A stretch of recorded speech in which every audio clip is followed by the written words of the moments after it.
What's up, y'all? I hope y'all having a good day. I'm gonna be kind of multitasking, but I'm gonna get straight into it. So, as you know it, back in 2017, I got an email saying that I was on academic suspension from the school I went to. Currently, at that time, I was going to SIUC, SIU Carbondale, and I was going to school for electrical engineering technology. Now, I have recently, like before that, I went to school for actual electrical engineering, and then I changed my degree to electrical engineering technology. And it was one class I failed to where I ended up getting academic suspension and getting, kicked out, because of my grades. So I just wanted to say this, right? I would say this. Of course, 70% of it is discipline when it comes to going to school for engineering or any STEM major, but I'm going to say engineering specifically because engineering is real math and science heavy. I mean, I'll say out of all the degrees, it's one of the most difficult degrees to get. Besides, being a doctor and lawyer and maybe nursing is up there with it. I'll say what else, yeah. Nursing. Computer science, I'll say that's up there with it too. Computer science, anything in cybersecurity. But, and I even say this, cybersecurity is still, to me, a little bit easier than electrical engineering or any type of engineering is because you don't have to do as much math and science.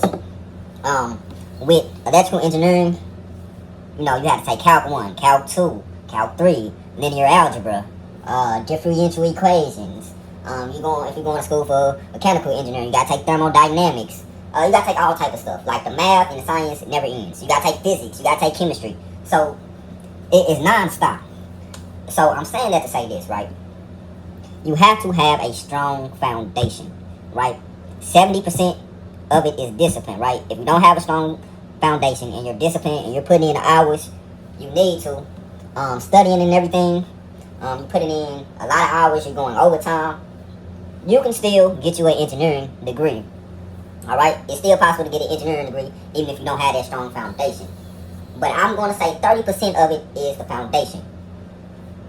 So, before I get into that, let me just kind of tell you my story real quick, right? When I was in high school, I wanted to become an electrical engineer. I want to become an electrical engineer, right?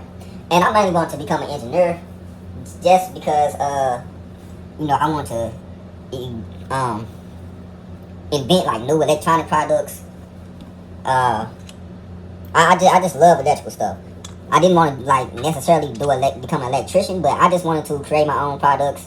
I wanted to be like an inventor. That was my main goal for becoming an electrical engineer. But I also want to make good money as well. So, I got an auntie and an uncle. They were both electrical engineers. So I was like, well, I want to have a degree to where I'm making good money. So, throughout high school, my first couple of years of high school, I say my first year and a half, I kind of struggled. But after that, I kind of got on the right track with my grades. And I started, making all A's and stuff. I started doing extracurricular activities. I started really getting motivated in school. I joined the Beta Club. I was in FCCLA. I was in Future Formers of America. I was in all type of stuff. I was doing like a whole bunch of different groups, and I did like track, cross country. I can never make the basketball team, but that's a story for another time. But when I graduated high school, I got the pre-engineering scholarship to go to the junior college, that was close to where I was living at the time, right? Close to the hometown I grew up. And I got a pre-engineering scholarship that basically paid for all my schooling to go to school for. It wasn't necessarily electrical engineering, but it was like a pre-engineering degree basically. It was more geared towards civil engineering, but it was like an associate's degree in engineering or pre-engineering, something like that. But I didn't get the exact associate's degree in pre-engineering, but I still got my associate's in science. So I still got my associate's degree.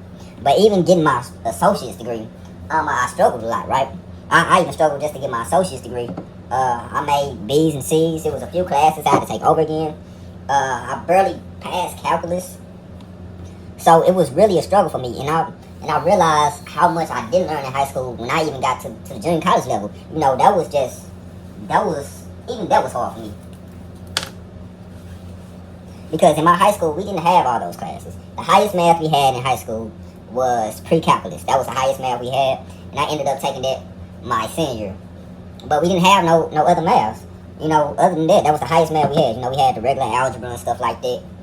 Algebra 1, algebra 2, and then, you know, I had pre-calculus. And then on the science side, the most science they had was like a chemistry class. They didn't even have no physics class at the time. Or they just had like a regular, like, simple science class. They didn't even have physics and stuff at that time. So, it was kind of like, I was graduating high school. I had all this high anticipation, high hopes. I'm pretty sure everybody, you know, they had faith in me to go finish this engineering degree. But, you know, it was like, once I got into college, even at the junior level, like, I was still able to pass. But even at the junior level, it was like, dang. Like, I was kind of thrown to the wolves, like, because my senior year, I had nothing but P's and stuff. Nothing but P's, nothing but elective classes. I really had pretty much all my credits. And if I could have graduated early, I would have just did that. But they didn't have early graduation, so I couldn't really do nothing but take, you know, BS classes all day. But after I graduated, right, you know, I'm going to school for engineering. I ended up, well, once I got to the university, right, I ended up, you know, really struggling once I got to the university. Because I was already struggling at the junior college level, but once I got to the university, I really started to struggle. Because then, you know, I had to take Calc 2. I failed Calc 2 like twice. And a lot of people say Calc 2 is one of the hardest maths. Some people say it's Calc 3.